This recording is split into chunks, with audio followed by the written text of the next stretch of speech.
Picture yourself uncovering a secret chamber, holding the key to humanity's true liberation. We're not talking about freedom in politics or finances, but rather the profound liberation your spirit has always yearned for. This vault is Galatians chapter 5. Inside these 26 verses rests the solution to humanity's most urgent inquiry. How can I shatter the chains of whatever is tearing me apart? Paul didn't simply compose this chapter, he etched it using flames. Each syllable radiates with fierce intensity because teachers of lies were capturing souls, dragging God's followers back toward shackles they never should have worn. This goes beyond mere theory. We're looking at theology designed for rescue operations. Here, you're going to uncover why exhausting yourself with effort is destroying your faith, why your heart hosts an internal battle, and how the divine cultivates otherworldly character within seemingly hopeless individuals. Countless millions have experienced their personal breakthrough within these passages. The real question becomes, are you prepared to move beyond mere survival toward genuine living? The narrative of your liberation starts right here, right now. Paul found himself seated in his poorly lit chamber, burdened by crushing news, weighing upon his shoulders like massive stones. A courier had recently departed, carrying reports that filled his soul with profound sorrow. The congregations he'd established throughout Galatia were collapsing from the inside out. These individuals weren't people raised within Jewish houses of worship, memorizing Torah passages and observing time-honored customs. These were regular Gentile people, those who farmed, those who traded goods, those held in slavery, and free residents who'd spent their complete existence without any awareness of the laws given through Moses. They'd been followers of false deities, bowing before marble idols, presenting offerings to carved figures incapable of sight or sound. Then Paul had shown up bearing the most magnificent message these people had ever encountered. Jesus Christ had given his life for humanity's wrongdoing and had conquered death itself. Rescue came without cost. Divine love had no conditions attached. Their history was pardoned, their tomorrow was guaranteed, and their today overflowed with gladness and tranquility. They'd embraced this truth with the uncomplicated trust of children and underwent changes that astonished all their acquaintances. Broken marriages found healing, destructive habits were shattered, animosity transformed into affection. The Gospel's might had flipped their reality completely upside down in the most glorious fashion possible. However, the serpent had then crept into their paradise of unmerited favor. Teachers promoting falsehood arrived from Jerusalem, carrying distinguished qualifications and compelling reasoning.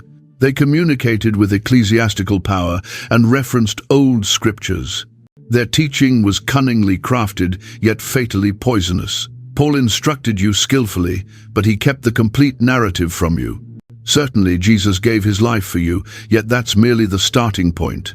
For genuine acceptance from the divine, circumcision like Abraham experienced becomes necessary. Following Jewish regulations as Moses directed becomes essential. Keeping the Sabbath sacred, celebrating the appointed feasts, and adhering to food restrictions, all these things matter. Only after completing these requirements will your faith reach fullness. Paul's fingers shook with holy indignation as he grasped his writing instrument. Within the initial phrases of the 5th chapter, he roared with the intensity of warriors entering combat. Therefore, stand firm in the freedom Christ secured for you, and refuse to become trapped once more under slavery's yoke. That word "once more" sliced through their bewilderment like a sharpened blade. How could these Gentile believers become ensnared once more by something they'd never previously encountered? Paul was exposing an astonishing reality applicable to every human soul that had ever existed. All humanity had entered life under spiritual enslavement, not bound to Jewish regulations, but enslaved to wrongdoing itself. Paul's thoughts flooded with visions of victory and deliverance as his writing continued. Christ hadn't arrived on earth as some mild philosopher dispensing wise principles or some gentle instructor sharing useful guidance. He'd come down from the heavens as a powerful warrior monarch, initiating the most significant rescue operation throughout universal history. Before Jesus entered the scene, absolutely every individual who'd ever taken a breath existed beneath sin and death's oppressive rule. They resembled captured soldiers of war, confined within the most profound, darkest dungeon conceivable, surrounded by barriers constructed from their personal guilt and disgrace. The dungeon entrances were locked tight, with mechanisms no mortal key could release. The guards were evil spirits who found pleasure in torturing those imprisoned. The prison keeper was Satan himself, who possessed legitimate power to maintain their bondage because they'd all violated God's flawless law. Certain captives attempted earning liberation through good behavior, yet their finest attempts resembled trying to scale glass barriers using only bare palms. Additional prisoners tried negotiating their release by executing religious rituals, bringing sacrificial offerings, and observing complex ceremonial requirements, yet the shackles only increased their weight around wrists and legs. The harder they fought, the more imprisoned they found themselves.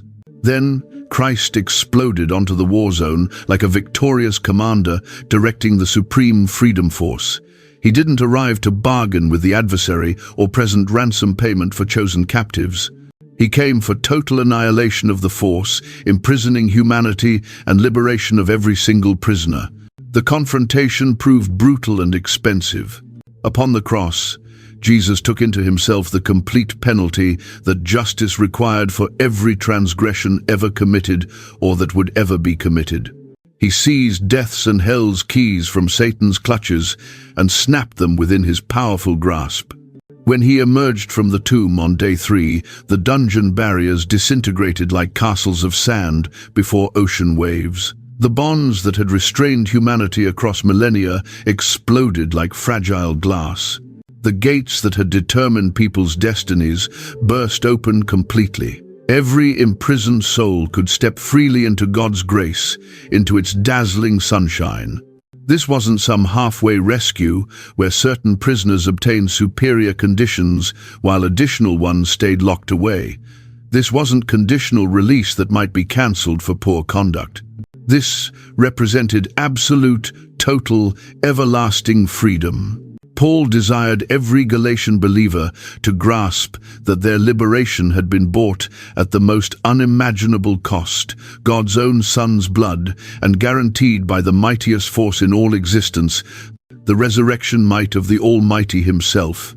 Paul chose his word pictures with a master painter's exactness, crafting a scene that would sear itself permanently into his audience's consciousness. When he cautioned them regarding bondage's yoke, every farmer, worker, and urban resident throughout Galatia grasped precisely what image he was painting. They'd all observed oxen laboring across fields from sunrise through sunset, their enormous necks bowed beneath massive wooden yokes, distributing the burden of plowing tools and wagons. These yokes were skillfully fashioned by expert craftsmen who grasped how to construct them powerfully enough for handling tremendous loads, while simultaneously shaping them properly to rest around the creature's shoulders without slicing into their skin. From one perspective, the yoke proved beneficial. It permitted the oxen to drag significantly heavier burdens than they could handle otherwise. Yet from another angle, the yoke transformed them into absolute slaves to their labor. Once that timber beam was positioned across their necks and fastened with hide straps, they surrendered all movement freedom. They couldn't raise their heads for observing the heavens or surveying the lovely landscape. They couldn't dash freely across verdant pastures or settle beneath cooling shade trees whenever exhaustion struck. They could only trudge onward in rigid lines, dragging whatever load their owner had connected to the yoke, halting only upon his command, rotating only when he instructed them. The yoke dominated every element of their existence from daybreak through nightfall. Paul's audience comprehended that Moses' law had initially been provided as a treasured present from a loving deity who desired showing his followers what living righteously resembled and how existence functioned optimally when lived following heavenly wisdom. The commands weren't intended as weights, but rather blessings, markers directing toward happiness, harmony, and thriving connections with both God and fellow humans. However, across the extended centuries since Moses had come down from Mount Sinai carrying stone tablets within his grasp, something heartbreaking had occurred. Religious authorities had seized God's magnificent present and corrupted it into an insufferable weight. They'd stacked rule after rule, requirement after requirement, limitation after limitation, until pursuing God resembled carrying a burden beyond any human's capacity for bearing. They'd fabricated thousands of supplementary commands for building protective barriers around the initial commands, then constructed additional barriers around those barriers until individuals were submerged beneath an endless sea of religious demands. Rather than the law serving as a lantern guiding their steps and illumination, brightening their journey, it had transformed into a devastating burden that curved their spines and crushed their spirits.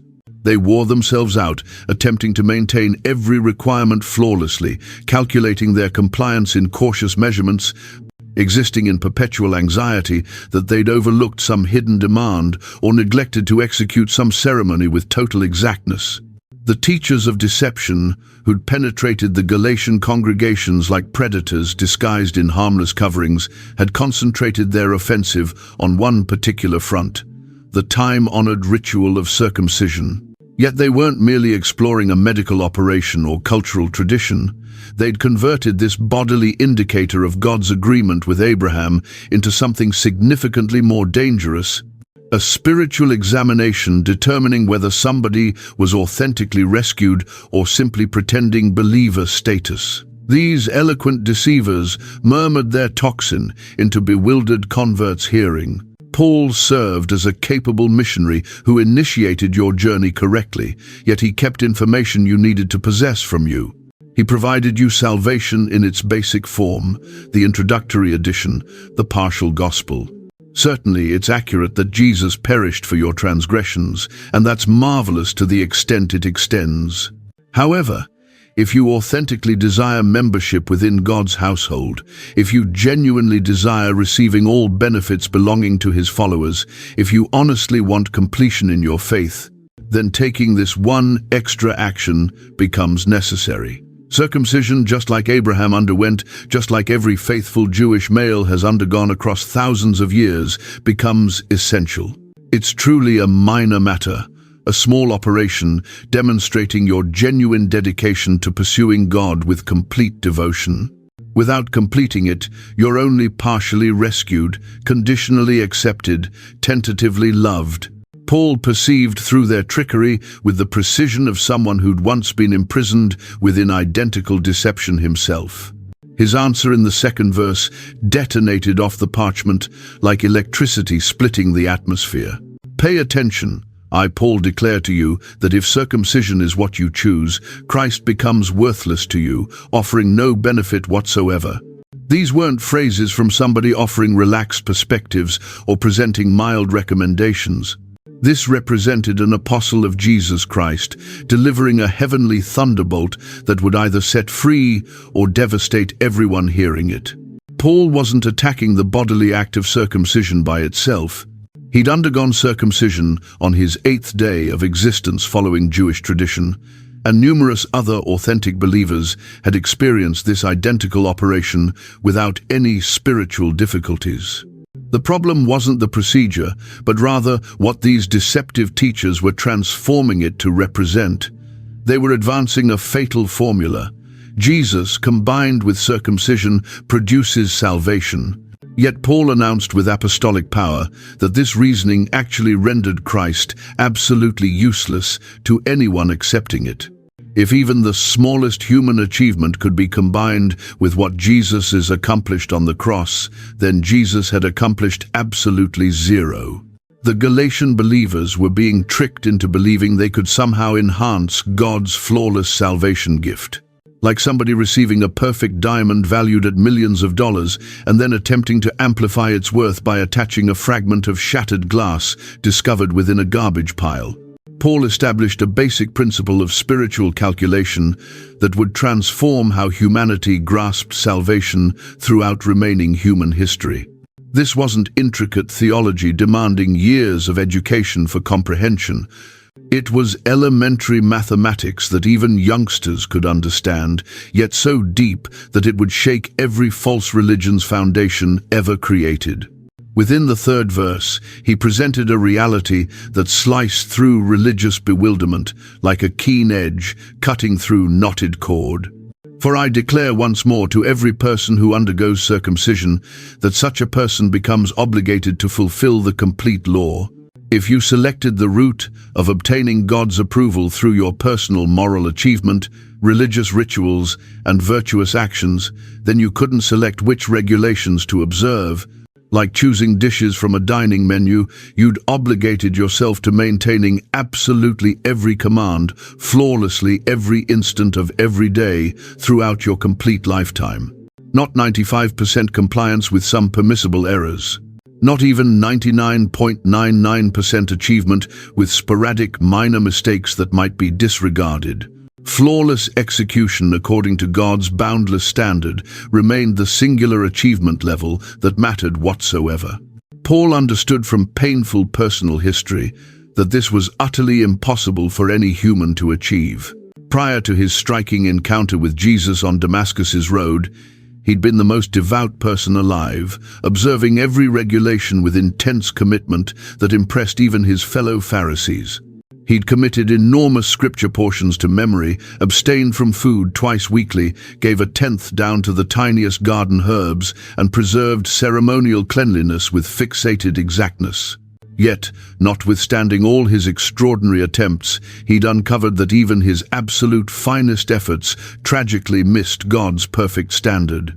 The Apostle James had documented that violating just one law segment rendered you guilty of violating everything. It resembled a chain where one damaged connection made the whole thing useless for its designed function. Therefore, anyone who refused God's cost-free grace present and selected instead to obtain their rescue through individual virtue had chosen the most unachievable assignment in all existence. They resembled somebody attempting to touch the moon by leaping as elevated as achievable, trying to drain the Pacific using a tiny spoon, or hoping to exist eternally by restraining their breathing. The calculation formula was harshly straightforward. Either Jesus covered all your wrongs, or he covered absolutely none. Either his offering was entirely adequate or entirely meaningless. No intermediate position existed, no partial acknowledgement, no blend of unmerited favor and human effort that could somehow total salvation. Within the fourth verse, Paul employed phrases that have generated bewilderment and terror within believers' hearts for almost 2,000 years. Christ becomes ineffective for you. Whoever among you seeks justification through the law, you have dropped out of grace.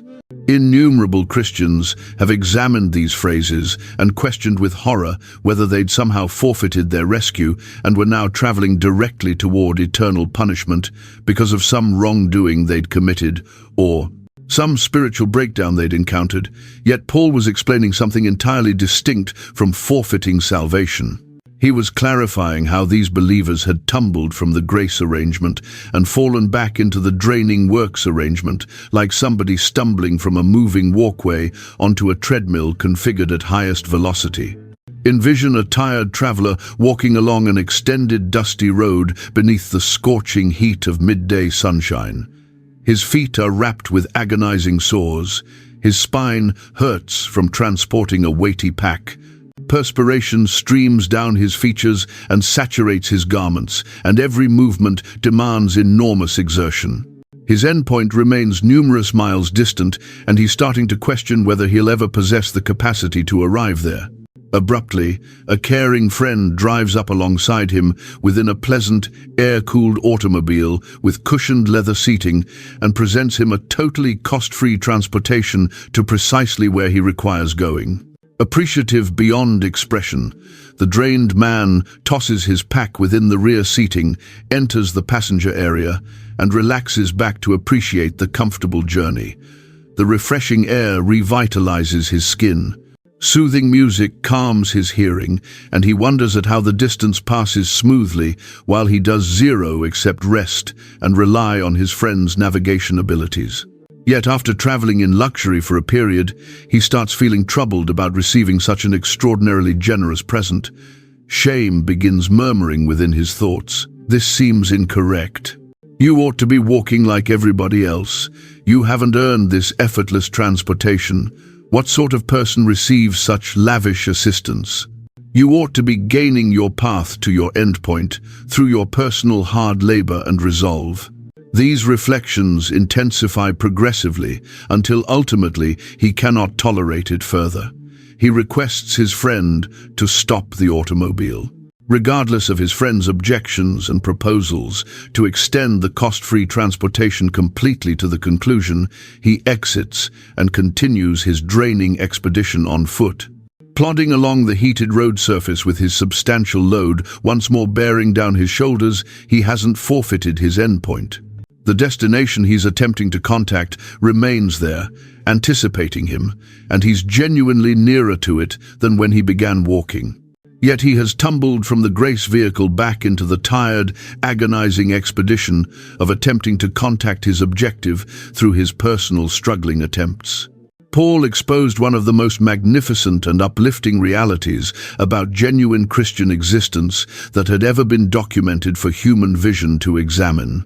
Within the 5th verse, he illustrated a vision of assured anticipation that would deliver consolation to believers confronting uncertainty and power to those battling with their personal flaws.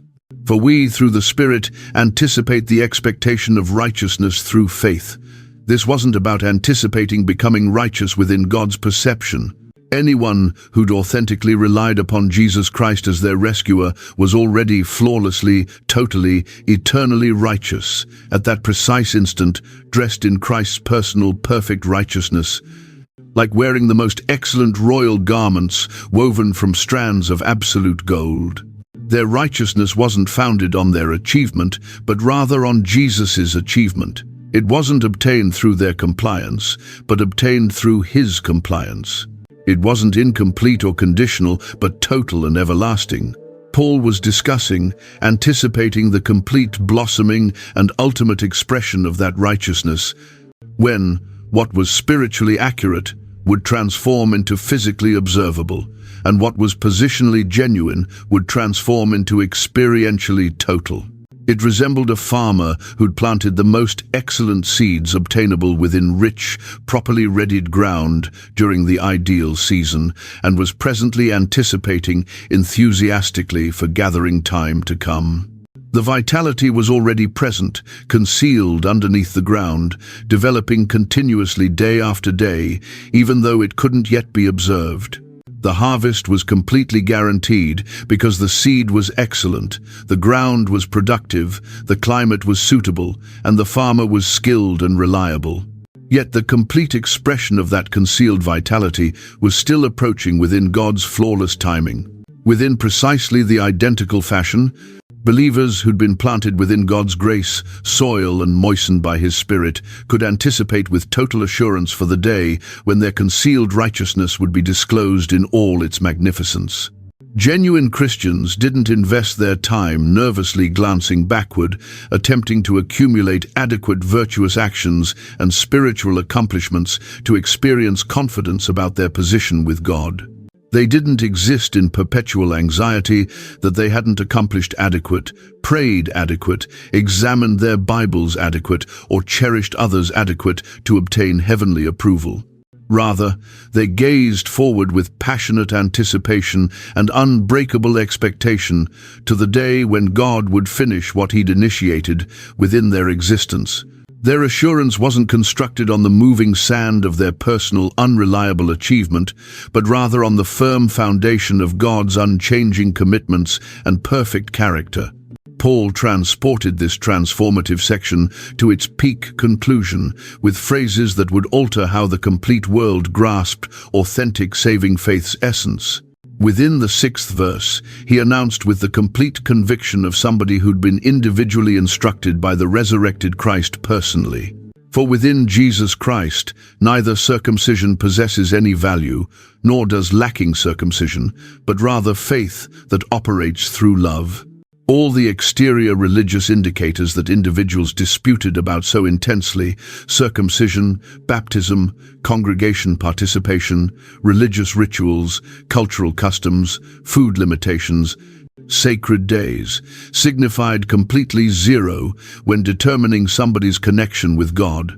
These matters weren't fundamentally harmful or incorrect by themselves, yet they possessed absolutely no capacity to rescue anyone or contribute even the smallest amount to somebody's rescue. What counted was faith, yet not simply any variety of mental agreement or emotional encounter. Paul wasn't discussing the frigid, inactive belief that merely concurred with historical information about Jesus without any heart participation. Like believing that George Washington served as America's initial president or that water reaches boiling at 212 degrees Fahrenheit. He was explaining faith that was living, energetic, mighty, and unavoidably fruitful. Faith that had been sparked by heavenly fire and powered by the Holy Spirit. This living faith organically and inevitably generated love. Not the superficial, unstable, sentiment-controlled affection that appeared and disappeared depending on situations, feelings, or how individuals treated you, yet the profound, mighty, otherworldly love that streamed straight from God's personal heart. This was agape love, the variety that pursued others' greatest benefit regardless of their reaction. The variety that pardoned adversaries and blessed those who cursed it. The variety that relinquished individual ease and convenience for other people's advantage who might never express appreciation. Paul wasn't adding love as another demand that believers had to somehow manufacture alongside their faith through absolute determination and willpower. He was explaining what authentic Spirit-generated faith resembled when it was genuine instead of false, living instead of deceased, authentic instead of counterfeit. A vigorous apple tree planted within excellent ground and obtaining appropriate moisture and sunlight doesn't battle and exert itself to generate apples. Fruit develops organically and smoothly from the vitality within the tree. Within precisely the identical fashion, otherworldly love streams unavoidably from faith that's been planted within God's grace's rich ground and fed by His Spirit. You don't possess faith combined with love as two distinct components that must be cautiously calculated, blended, and balanced like a formula. You possess faith that communicates itself through love as organically as a river streams toward the ocean. Paul's pen traveled across the parchment with fresh intensity as he transitioned from confronting the exterior threat of deceptive teachers to addressing the interior reality every believer encountered daily. He recognized that even after the Galatians grasped their liberation from legalism, they would continue confronting a conflict that raged inside their personal hearts. Within the 16th verse, he provided them the victory key with phrases that would resound across centuries. "This I declare then, walk within the Spirit, and you will not satisfy the flesh's desire." The term walk illustrated a vision that every individual could immediately grasp. Walking wasn't a singular occurrence like leaping across a stream or scaling over a barrier. It was a persistent sequence of movements, each deliberately selected, each constructing upon the previous, each advancing toward an endpoint. Paul wasn't discussing a solitary, dramatic, spiritual encounter that would resolve all their difficulties permanently. He was explaining a lifestyle of instant-by-instant reliance on God's Spirit. Exactly as an individual walking along a trail had to continue positioning one foot ahead of the other, believers had to continue selecting to pursue the Spirit's direction throughout every hour of every day. This walking demanded continual focus and aware decision executing. An individual couldn't walk while unconscious or walk accidentally. They had to remain conscious, remain concentrated, and continue advancing forward step after step. Similarly, pursuing the Spirit wasn't something that occurred mechanically once somebody became a Christian. It demanded daily yielding, hourly submission, and instant-by-instant compliance to the tender voice of God's Spirit communicating inside their hearts. Paul guaranteed that those who mastered walking this fashion would uncover something remarkable. They would not satisfy their old nature's cravings. This wasn't about attempting harder to oppose enticement through absolute willpower. This was about mastering dependence on a force greater than themselves, a heavenly helper who would enable them to exist in a fashion that was unachievable through human exertion alone. Paul removed the veil on one of the most misinterpreted ideas throughout all Christian instruction when he started clarifying what he signified by flesh. Numerous individuals believed he was merely discussing the bodily human frame with its organic hungers for nourishment, rest, and sexual closeness.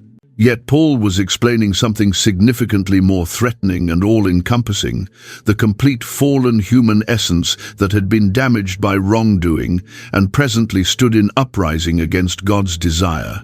This flesh wasn't merely the frame, but incorporated the intellect, sentiments, and determination of every individual who'd been born into Adam's fallen lineage. It was the portion of human essence that mechanically conceived selfish reflections, experienced proud sentiments, and executed selections that positioned self primary and God final. The cravings of this flesh weren't sporadic enticements that visited individuals occasionally, like unwanted visitors knocking on the entrance. Paul explained them as persistent, hostile forces that initiated continuous offensives against everything spiritual and godly inside the believer's heart. These cravings resembled adversary warriors that never rested, never paused, never summoned a ceasefire, and never surrendered their assault. They were perpetually functioning, perpetually scheming, perpetually searching for chances to pull believers back into wrongdoing and selfishness patterns. The flesh possessed its personal agenda that was totally opposed to God's agenda. Where God desired holiness, the flesh required indulgence.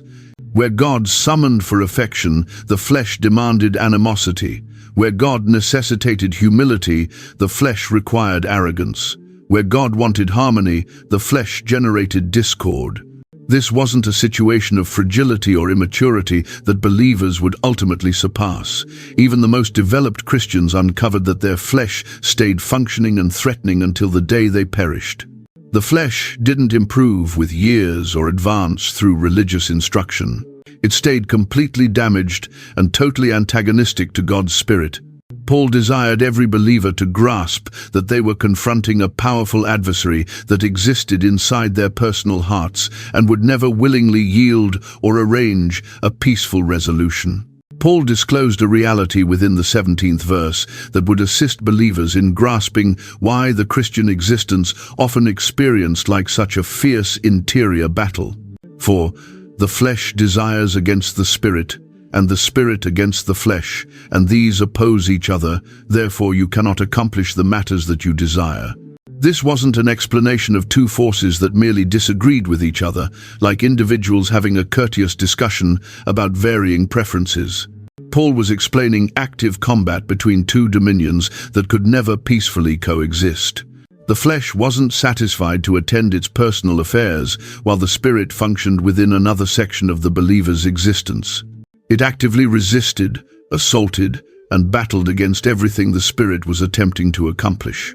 It resembled possessing two military forces inhabiting the identical war zone, each determined to totally annihilate the other. The Spirit and the flesh were opposite to each other within every conceivable fashion. They possessed opposite objectives, opposite approaches, opposite principles, and opposite endpoints. Where one desired to ascend, the other demanded to descend. Where one advanced toward illumination, the other dragged toward obscurity. Where one pursued to construct, the other labored to demolish. This combat wasn't something that occurred solely during periods of clear enticement or moral emergency. It was a persistent conflict that raged every instant of every day, whether believers were conscious of it or not. Occasionally, the struggle was so fierce that it abandoned Christians experiencing torn apart internally, incapable of accomplishing the virtuous matters they authentically desired to accomplish. and incapable of halting the incorrect matters they authentically despised. Paul wasn't explaining a balanced battle where triumph could proceed either direction, depending on who attempted harder.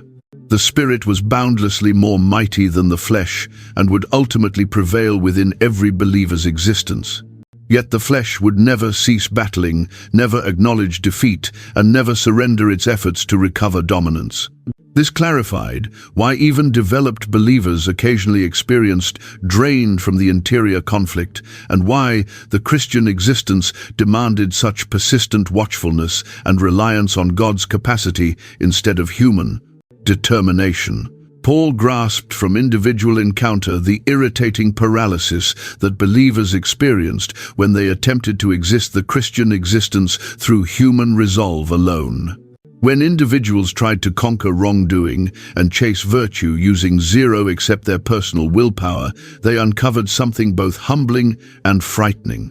They were totally incapable of accomplishing the virtue they genuinely desired to accomplish, and they were similarly incapable of ceasing the wickedness they authentically detested.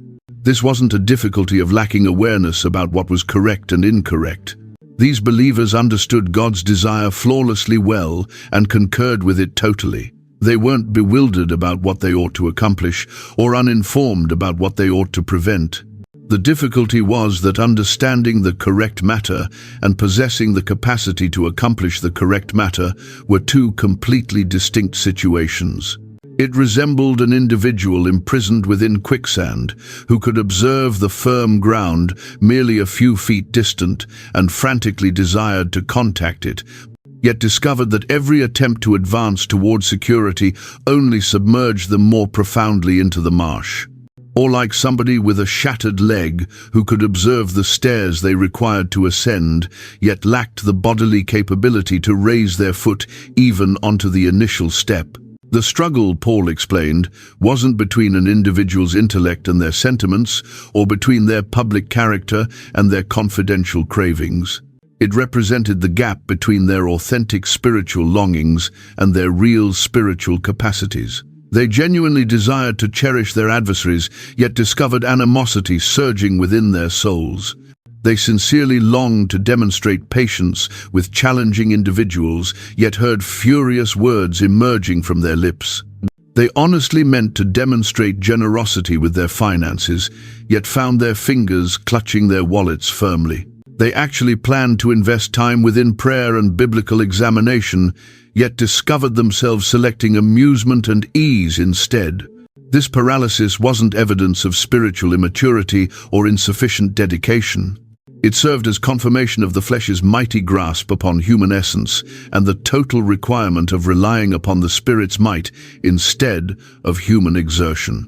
Paul desired believers to comprehend that this irritating encounter wasn't proof that they were unsuccessful as Christians, but rather proof that they were mastering the essential lesson of their absolute reliance on God's capacity functioning inside them. Within the 18th verse, Paul presented an idea that would transform how believers grasped their connection to God's law. However, if you are guided by the Spirit, you exist not beneath the law. This wasn't providing individuals authorization to disregard God's moral standards or exist however they preferred without any consideration for virtue. Paul was disclosing the magnificent reality that those who mastered pursuing the Spirit's direction would satisfy everything the law demanded, not through exterior obedience, but through interior change. The law had resembled a rigid schoolmaster standing above pupils with a measuring stick within hand, requiring flawless execution and warning punishment for every breakdown.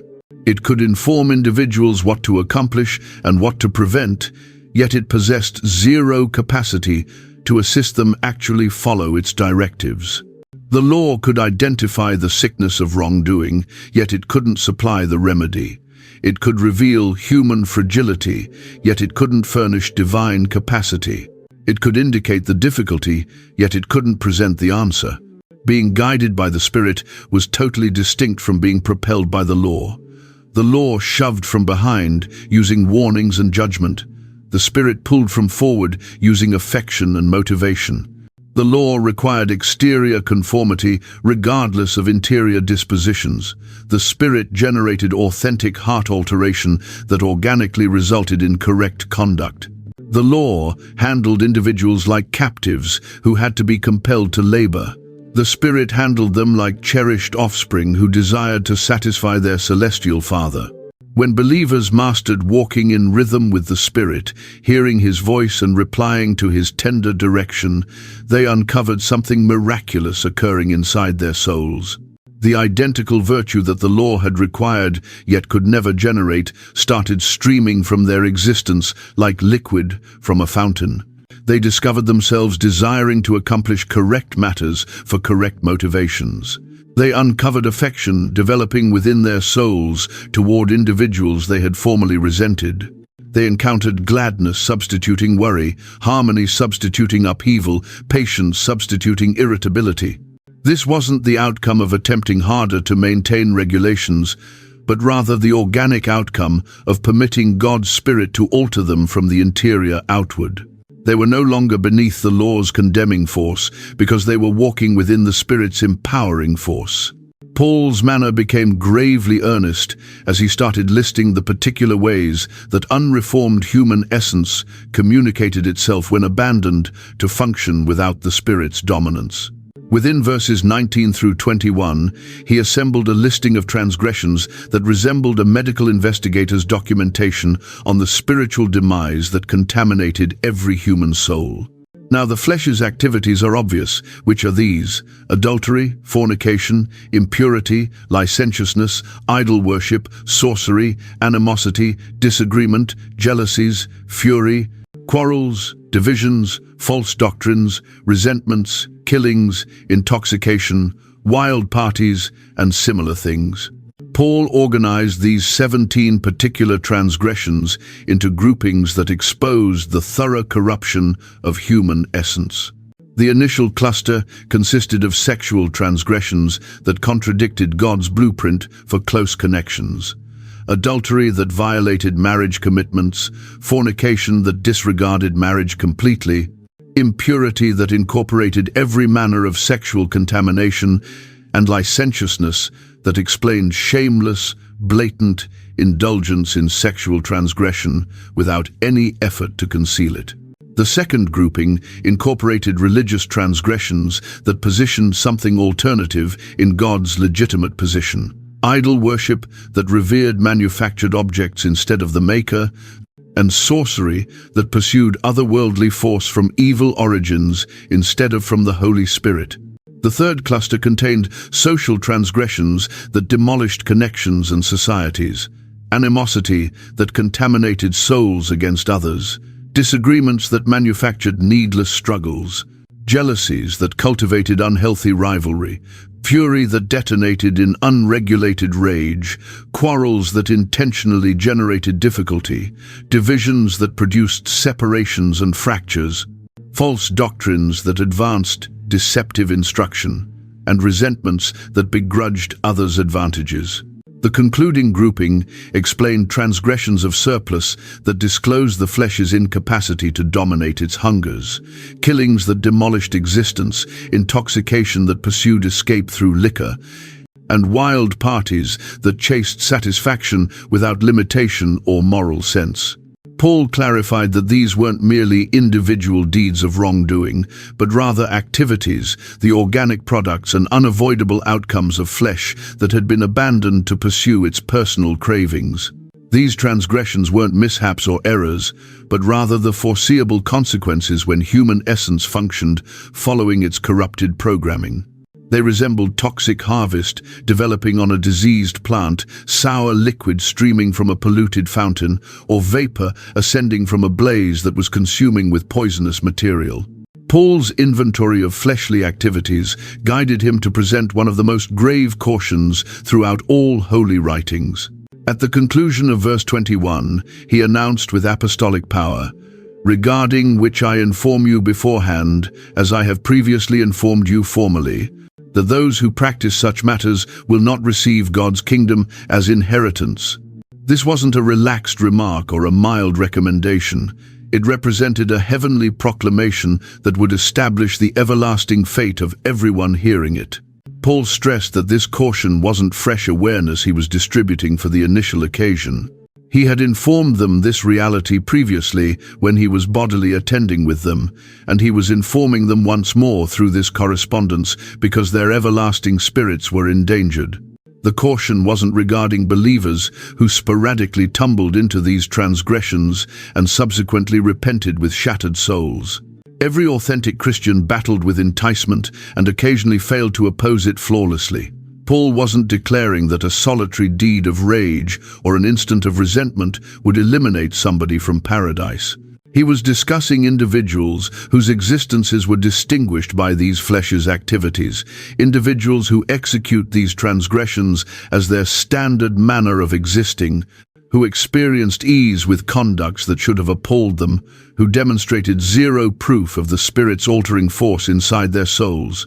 The term execute signified lifestyle arrangements instead of separated occurrences.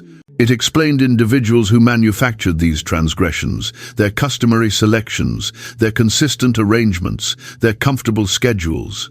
They might participate in congregation, voice prayers, and profess to be Christians. However, their daily existences disclosed souls that had never been altered by God's Spirit. They resembled plants that generated nothing except spoiled harvest year following year, or fountains that persistently produced sour liquid instead of pure. Paul's caution sliced through religious pretense and revealed the fatal deception of believing that exterior declaration without interior change was adequate for rescue. He wasn't attempting to terrify authentic believers or manufacture uncertainty within the souls of those who were genuinely walking with God. He was affectionately cautioning those who might be tricking themselves regarding their spiritual situation, believing they could exist like the world while professing to belong to Christ. Paul finished his listing of fleshly activities with 3 phrases that transported the burden of thorough condemnation and similar things. These phrases disclose that his inventory of 17 particular transgressions was not intended to be comprehensive or total. He wasn't attempting to list every conceivable expression of the flesh because such an assignment would have been unachievable inside the boundaries of a solitary correspondence. The expression and similar things signified that there existed innumerable additional communications of corrupted human essence that he could have referenced, yet didn't possess room or time to incorporate. This minor expression transported devastating consequences for anyone who believed they could discover escape routes within Paul's caution, or console themselves by observing that their specific preferred transgressions weren't particularly referenced within the inventory. The apostle was clarifying that the flesh was capable of generating an unlimited assortment of transgressive reflections, dispositions, phrases, and deeds. It resembled a corruption factory that never ceased producing fresh methods to uprising against God and damage additional individuals. Certain individuals might examine Paul's inventory and experience relief that their concealed transgressions weren't particularly identified. They might believe that because their specific battles with arrogance, gossip, greed, or selfishness weren't explicitly referenced, they were somehow excluded from the caution regarding not receiving God's kingdom. However, Paul's finishing expression and similar things sealed every escape passage and removed every justification. It represented his method of declaring that the complete corrupted arrangement of corrupted human essence, not merely chosen portions of it, existed beneath God's judgment and totally incapable of generating anything that could satisfy him or authorize somebody for everlasting existence. The expression additionally emphasized the thorough incapacity of human essence to reform itself or enhance its situation through instruction, treatment, religion, or any alternative human approach. The flesh wasn't merely incompletely damaged or conditionally malfunctioning. It was absolutely corrupt and everlastingly opposed to everything God appreciated. It couldn't be instructed, disciplined, or restored into something tolerable to God. It could only be executed, substituted, and altered by the otherworldly force of the Holy Spirit, functioning inside believers' souls to generate the harvest that would be the topic of Paul's following section. Paul's soul elevated as he rotated from the shadowy listing of flesh's corruption to illustrate one of the most magnificent visions throughout all holy writings. Following explaining the repulsive activities that human essence generated through perspiration and tension, he presented a totally distinct idea within verse 22. However, the Spirit's harvest is affection, gladness, harmony, patience, kindness, virtue, reliability, humility, restraint. The distinction between activities and harvest wasn't merely a question of terminology. It disclosed two completely distinct methods of existing and two absolutely contrary origins of force. Activities demanded human exertion, like a metalworker hammering crimson-heated iron into configuration through savage force and perpetual repetition. The flesh labored intensely to generate its corrupt outcomes, exerting and battling and manufacturing transgression, following transgression like a factory operating continuously. However, harvest was something completely distinct. Harvest developed organically from vitality inside, like apples materializing on a vigorous plant without the plant having to contemplate it, attempt to manufacture it occurring, or generate perspiration throughout the procedure. An apple plant didn't awaken each morning and declare, "Currently, I'm going to labor genuinely intensely to produce some apples." The harvest merely developed because the plant was living and vigorous and attached to its foundations. The vitality inside organically communicated itself through the harvest that materialized on the limbs. Paul desired every believer to comprehend that the magnificent characteristics he was about to explain weren't matters they had to generate through religious exertion, moral resolve, or spiritual training. These weren't accomplishments they had to obtain through virtuous conduct or compensations they had to authorize for through flawless execution. They were harvest, the organic, natural, unavoidable outcomes of the Spirit's vitality streaming through souls that had been altered by God's unmerited favor. Exactly as orange plants generated oranges and grape plants generated grapes, believers who were authentically walking within the Spirit would organically generate spiritual harvest. It wasn't produced within some spiritual factory through human determination and religious methods. It was nurtured through remaining within Christ, maintaining attachment to the origin of heavenly vitality, and permitting the Spirit to accomplish what solely He could accomplish, alter souls from the interior outward.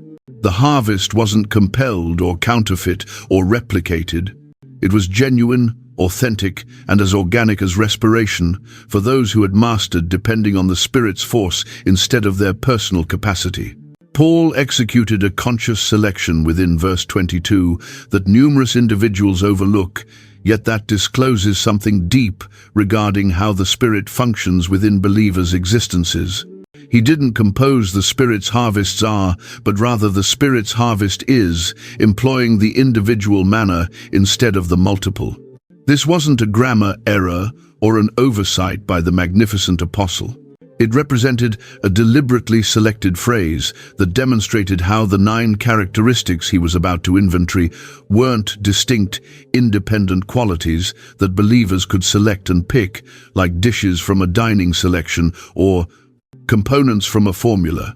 They were 9 distinct elements of one combined character, the character of Jesus Christ personally being fashioned inside those who walked by the Spirit.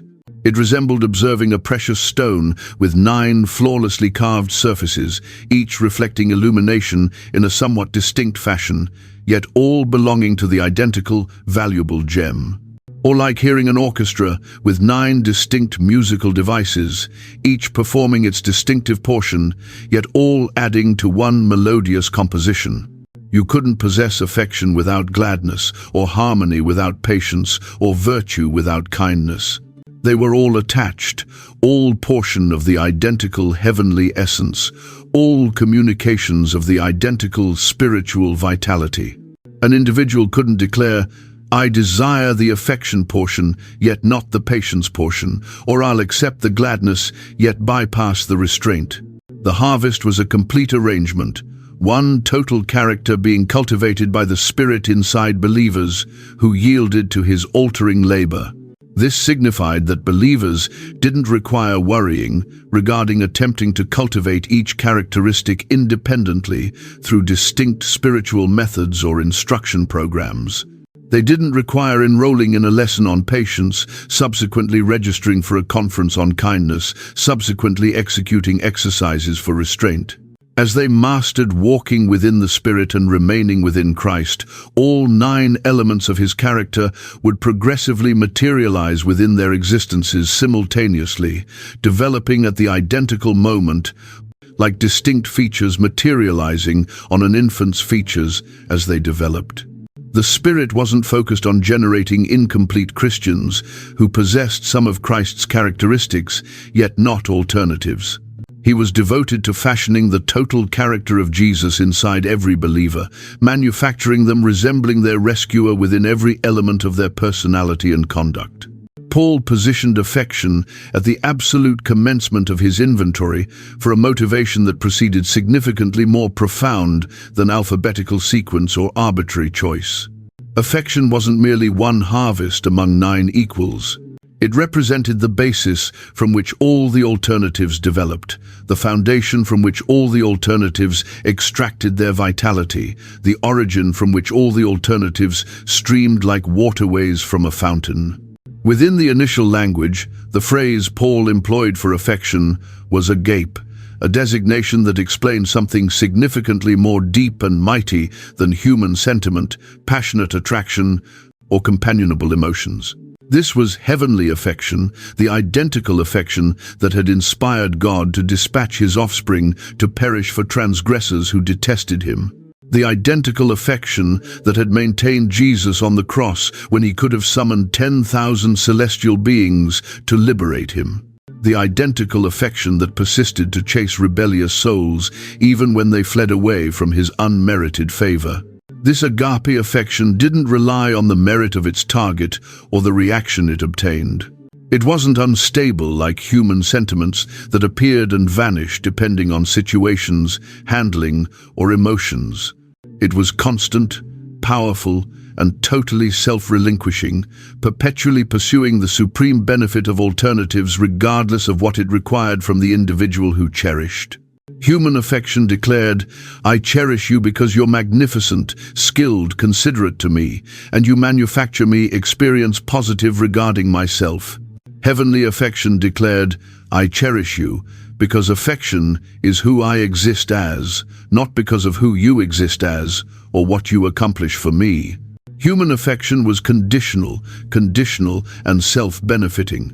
Heavenly affection was unconditional, everlasting, and totally concentrated on blessing alternatives. This was the variety of affection that could pardon adversaries, bless those who cursed it, intercede for tormentors, and attend those who didn't merit it.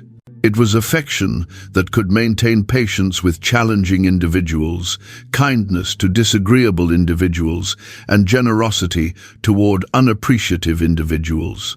It was affection that didn't maintain records of injuries endured or harbor resentments against those who had produced suffering. When this heavenly affection started streaming through a believer's soul, it transformed into the ground within which all alternative spiritual harvest could develop. Gladness transformed into achievable because affection discovered its contentment within God instead of situations. Harmony cultivated because affection relied on God's virtue even within challenging periods. Patience developed because affection was prepared to anticipate God's scheduling instead of requiring immediate outcomes. Every alternative characteristic within Paul's inventory was genuinely affection, communicating itself within distinct situations and connections. Paul persisted his explanation of the Spirit's harvest with 2 characteristics that altered how believers encountered existence on an emotional dimension: gladness and harmony. However, these weren't the superficial conditional emotions that most individuals connected with those phrases. The gladness that the Spirit generated was something significantly more profound and more lasting than happiness, which appeared and vanished depending on situations like sunshine, materializing and vanishing behind atmospheric masses. Happiness relied on what occurred. Positive occurrences transported happiness, negative occurrences removed it. Yet spiritual gladness was anchored within the believer's connection with God instead of their circumstance within existence. It was the gladness of understanding that their transgressions were pardoned, their tomorrow was guaranteed, and their celestial Father cherished them with an everlasting affection that nothing could alter or reduce. This gladness could exist within the center of torment, suffering, and difficulties because it wasn't founded on exterior situations, but rather on everlasting realities. It resembled possessing a profound reservoir of pure liquid during a water shortage. The exterior situations might be parched and challenging, yet there was perpetually an origin of restoration obtainable inside. The harmony that Paul explained was similarly deep and otherworldly. It wasn't merely the non-existence of struggle or the conditional quietness that arrived when all difficulties were resolved and all adversaries had departed residence. This was the harmony of completeness, a profound consonance between the believer and God that prolonged into consonance with themselves and alternatives. It was harmony that could exist within the center of tempests because it was secured to the individual who dominated the tempests. It was harmony that surpassed comprehension because it couldn't be clarified by observing situations alone. This harmony originated from understanding that God was in dominance, that he was functioning all matters simultaneously for benefit, and that nothing could divide the believer from his affection. It resembled possessing a flawlessly adjusted musical device that generated magnificent melody, even when all the alternative musical devices within the orchestra were misaligned. Believers who walked within the Spirit discovered that their sentiments were no longer at the compassion of their situations. They could encounter authentic gladness during examinations and otherworldly harmony during disorder because their emotional prosperity was attached to an unchanging God instead of a transforming reality. As Paul advanced more profoundly into his explanation of spiritual harvest, he concentrated on two characteristics that transformed how believers connected to additional individuals: patience and kindness.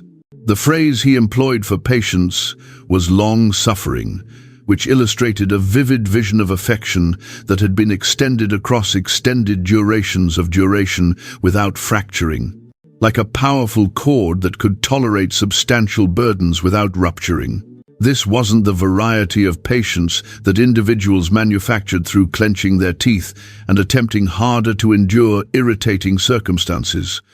This was heavenly patience, the identical patience that God had demonstrated toward humanity across thousands of years, persisting to present unmerited favor and compassion, notwithstanding repeated uprising and refusal.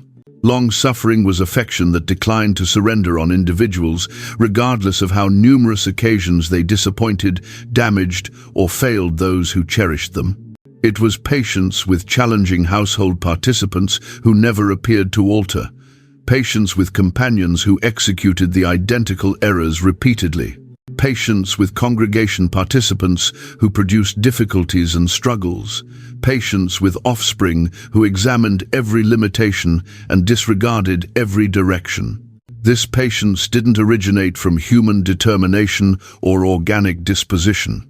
Certain individuals were organically more patient than alternatives, yet spiritual long-suffering proceeded significantly beyond personality qualities. It streamed from the Spirit's affection, functioning through souls that had been altered by God's personal patience toward them. The kindness that escorted this patience wasn't merely being pleasant or courteous within social circumstances. The Greek phrase Paul employed explained functioning virtue, capacity that was employed to assist instead of damage, force that was utilized to construct upward instead of demolish downward, capability that was committed to attending instead of controlling. This kindness searched for chances to bless alternatives, particularly those who were frailer, battling, or within requirement. It was tender capacity, like a powerful individual cautiously assisting a tiny infant or a talented physician, gently caring for a delicate patient. This kindness didn't rely on how individuals handled the individual demonstrating it. It was considerate to inconsiderate individuals, tender with severe individuals, and gentle toward those who were suffering, even if they attacked outward within their suffering. It was the kindness of Jesus, who was tender with transgressors, yet powerful, adequate to propel currency exchanges from the temple when they converted his father's residence into a criminal's location. Paul's explanation of spiritual harvest persisted with two characteristics that disclosed the rock-firm character the Spirit cultivated inside believers: virtue and reliability. The virtue, he explained, wasn't merely the non-existence of wickedness or evil, like an individual who didn't execute violations or communicate deceptions. This was functioning, hostile, deliberate virtue that searched for methods to advantage alternatives and manufacture their existences superior.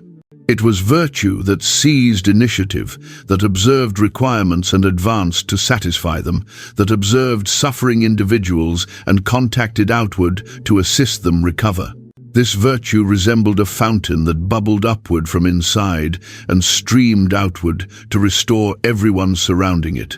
It wasn't choosy virtue that solely assisted individuals who merited it or could reciprocate the benefit. It was universal virtue that pursued to bless adversaries as skillfully as companions, unfamiliar individuals as skillfully as household participants, unappreciative individuals as skillfully as those who declared appreciation. This virtue searched for the optimal within alternatives, even when they demonstrated their poorest, provided individuals the advantage of uncertainty, even when they had failed previously, and persisted accomplishing virtue even when virtuous actions were misinterpreted or unacknowledged. It was the virtue of God personally who dispatched precipitation on the righteous and unrighteous, who produced the sunshine to radiate on virtuous individuals and negative individuals similarly, who persisted blessing a reality that had refused and executed his offspring. The reliability that Paul explained was similarly deep and functional. The phrase could be converted as faith, yet within this situation it signified dependability, trustworthiness, and consistency, the characteristic of being somebody alternatives could depend on, regardless of what occurred. This reliability wasn't merely maintaining commitments when it was suitable or effortless. It was reliability that maintained obligations even when situations altered, that respected arrangements even when they transformed expensive, that maintained faithful even when faithfulness wasn't reciprocated. It was reliability that declared what it signified and signified what it declared, that materialized when it declared it would materialize, that pursued through on every obligation regardless of what barriers materialized. This reliability manufactured believers into the variety of individuals alternatives could rely on because they had mastered to rely on a reliable God who never fractured his commitments or deserted his offspring. When the Spirit generated this harvest within somebody's existence, they transformed, resembling their celestial Father, completely dependable, totally trustworthy, and completely reliable within every connection and obligation. The concluding two characteristics within Paul's magnificent listing of spiritual harvest disclosed how the Spirit altered believers' connection with force and satisfaction, humility and restraint. The humility, Paul explained, was frequently misinterpreted as fragility, yet nothing could have been more distant from the reality. The Greek phrase he employed was meekness, which explained a mighty horse that had been instructed to reply to the smallest contact of the restraints, or a powerful waterway that had been directed to rotate the mechanisms of a grinding facility.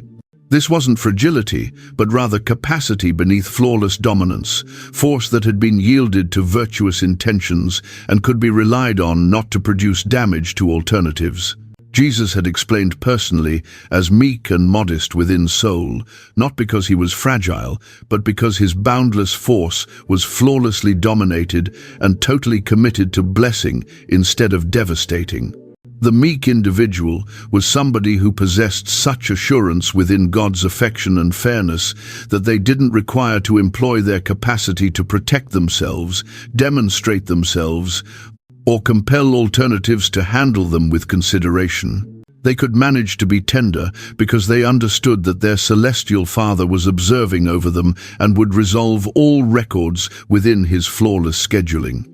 This meekness was extraordinarily appealing to individuals who were suffering, battling, or terrified, because they understood they could contact meek individuals without anxiety of being devastated, attacked, or judged. The restraint that finished Paul's inventory was similarly significant and similarly otherworldly. The Greek phrase explained the capability to dominate one's cravings, impulses, and hungers instead of being dominated by them. This wasn't the severe, satisfaction-absent self-refusal of individuals who detested satisfaction and believed suffering was mechanically sacred. This was the intelligent, deliberate self-training of individuals who had mastered to declare negative to smaller satisfactions for encountering greater happiness, who could postpone immediate contentment for obtaining everlasting compensations, who had instructed their frames and intellects to attend their spirits instead of the alternative direction. This restraint wasn't generated through determination alone, but rather through the Spirit's force functioning inside believers to provide them both the craving and the capability to execute intelligent selections. It resembled possessing an interior navigation device that perpetually indicated toward what was authentically virtuous, authentically contentful, and authentically valuable chasing. Individuals with this variety of restraint weren't dominated by their sentiments, their situations, or their hungers. They were liberated to execute choices founded on what was correct instead of what experienced pleasant, what was intelligent instead of what was effortless, what would persist instead of what was conditional. Paul transported his magnificent explanation of spiritual harvest to a peak finish within verse 23, with phrases that announced the supreme triumph of unmerited favor over law. Against such matters there exists no law.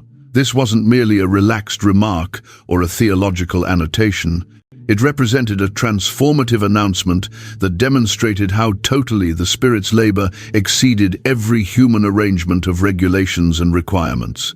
The law had been blueprinted to limit wickedness, discipline wrongdoing, and preserve sequence within a reality occupied with selfish, transgressive individuals. However, when the Spirit generated his harvest within believers' existences, something remarkable occurred. Law transformed into needless, not because it was being fractured, but because it was being flawlessly satisfied through change instead of simple obedience. No legislator had ever documented a regulation that declared, "You must not cherish excessively because affection never required to be limited. It solely required to be motivated and directed." No magistrate had ever sentenced somebody for demonstrating excessive gladness because gladness was a blessing to everyone who experienced it. No enforcement officer had ever detained somebody for being excessively harmonious because harmony manufactured consonance instead of disorder within every society where it materialized. The Spirit's harvest was so virtuous, so clean, so advantageous to everyone participating that no regulation could conceivably be required to dominate it or restrict it. Actually, if everyone throughout the reality persistently exhibited these 9 characteristics, every confinement facility could be sealed, every enforcement unit could be dissolved, every tribunal could terminate its entrances, and every military could position downward its armaments, because there would exist no violation to charge, no struggles to resolve, and no conflicts to combat. This was Paul's supreme response to those who concerned that liberation from law would guide to disorder and moral lawlessness. When individuals were authentically guided by the Spirit instead of propelled by the flesh, they didn't require exterior regulations to manufacture them, conduct appropriately, because they had been altered internally to desire what God desired, cherish what God cherished, and chase what God appreciated. They had exceeded law not by uprising against it, but rather by satisfying its most profound intention through the otherworldly labor of God's Spirit inside their souls. The law's objective had perpetually been to generate affection, gladness, harmony, and virtue, and that objective was flawlessly accomplished when the Spirit executed his altering labor within prepared souls. This was authentic liberation, not the liberation to accomplish whatever they desired, regardless of results, but rather the liberation to transform who God had perpetually meant them to exist. If this communication has revealed your vision to the extraordinary liberation that's already belonging to you within Christ, I desire to request you to execute two matters. Initially, press that subscription control and activate the notification alert. Therefore, you never overlook these existence-altering biblical realities. And secondly, distribute this presentation with somebody who requires to uncover their liberation narrative, a companion battling with shame, a household participant imprisoned by religious regulations, or anyone pursuing the harmony that solely arrives through walking within the Spirit. Recall, against such harvest, there exists no regulation. You're not beneath judgment anymore. You're beneath unmerited favor. Permit the Spirit to generate his harvest within your existence and observe as everything alters.